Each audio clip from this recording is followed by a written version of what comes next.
আসসালামু আলাইকুম। গত পর্বে আমরা অ্যানাকোন্ডা এনভায়রনমেন্টে কিভাবে ভার্চুয়াল এনভায়রনমেন্ট অ্যাক্টিভেট করতে হয়, ক্রিয়েট করতে হয় সেটা দেখলাম এবং আমাদের ভার্চুয়াল এনভায়রনমেন্ট অ্যানাকোন্ডাতে কিভাবে জুপিটার নোটবুক বা অন্যান্য প্যাকেজ ইনস্টল করতে হয় সেটা দেখেছি।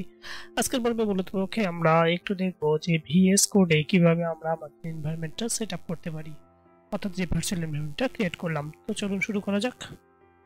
VSCODE সেটআপের জন্য আমরা একটা ফোল্ডার তৈরি করে নিয়েছি, কম্পিউটার ভিশন। এখানে মূলত পক্ষে আমরা আমাদের কোডগুলো রাইট করব। রাইট বাটন ক্লিক করে শো মোর ফোল্ডারসে গিয়ে ওপেন উইথ কোড এটা অন করে দিতে পারি। এটা অন করে আমরা VSCODEটা অন করে দেওয়া যেতে পারে।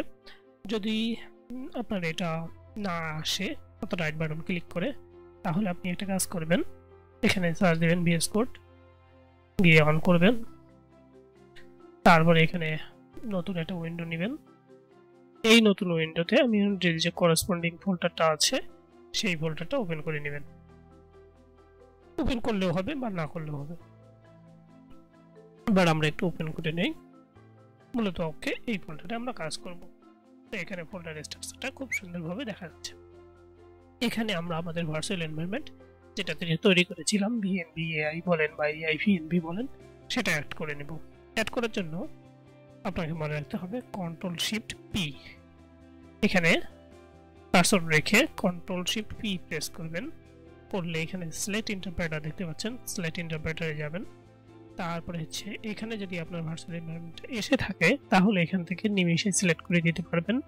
যদি সেই ভার্চুয়াল এনভায়রনমেন্টটা এখানে না আসে তাহলে স্লেট ইন্টারপ্রেটার করে আপনার ভার্চুয়াল এনভায়রনমেন্টটা যে লোকেশনে আছে সেই লোকেশনে একটা সেট করে দিবেন। যেমন আমার এখানে ইয়েতে গেলাম, ইউজার্সে গেলাম, রানার্সে গেলাম, তারপরে অ্যানাকোন্ডা।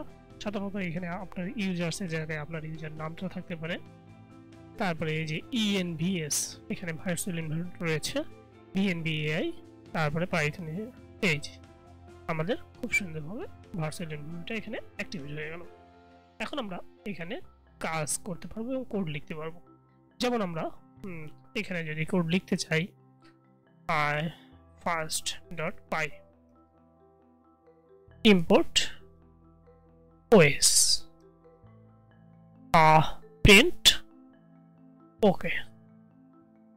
আমরা আমাদের ভার্চুয়াল এনভায়রনমেন্টে একটু এটা প্রিন্ট করে দেখি। Run debug window Python file.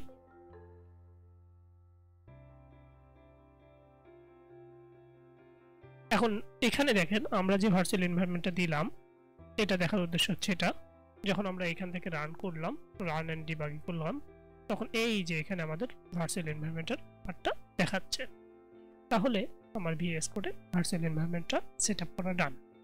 তাহলে আমরা প্রথমে দেখলাম জুপিটার নোটবুক কিভাবে সেটআপ করতে হয় আর VS কোডে কিভাবে সেটআপ করতে হয়। এরপরে একটা ভিডিওতে আমি পাইচার্মে দেখাবো। আচ্ছা, একটু বলে রাখি আপনাদের, পাইচার্মে দেখানোর আগে যখন আপনারা পাইচার্মে ইন করেছেন তখন এরকম দুটো অপশন দেখতে পারবেন, পাইচার্মের প্রফেশনাল মোড আর একটা কমিউনিটি মোড। যদি আপনি লাইসেন্স থাকে আপনার বা প্রফেশনালি ইউজ করতে চান তাহলে এই সফটওয়্যারটা ইউজ করতে পারেন। But as a student purpose, as a আপনার আর সাইড থেকে অ্যাজ এ লার্নার পারপাস, কমিউনিটিটা পারফেক্ট। এটা হচ্ছে ফ্রি কমিউনিটি, আমরা ফ্রিতে ইউজ করতে পারবো। আর পাইচার্ম এটা হচ্ছে 30 দিন ট্রায়াল দিবে, তারপরে হচ্ছে ফ্রিতে ইউজ করা যাবে না। আপনার যদি থাকে অর্থাৎ স্টুডেন্ট আইডি থাকে তাহলে এটা কিন্তু অন করা যায়। যেমন আমার স্টুডেন্ট আইডি দিয়ে আমি অনেকদিন প্রায় এই কমিউনিটি প্রফেশনালটা ইউজ করেছি। তো এটাই সামনে পর্বে আমি পাইচার্মের স্টেপটা দেখাবো। ধন্যবাদ।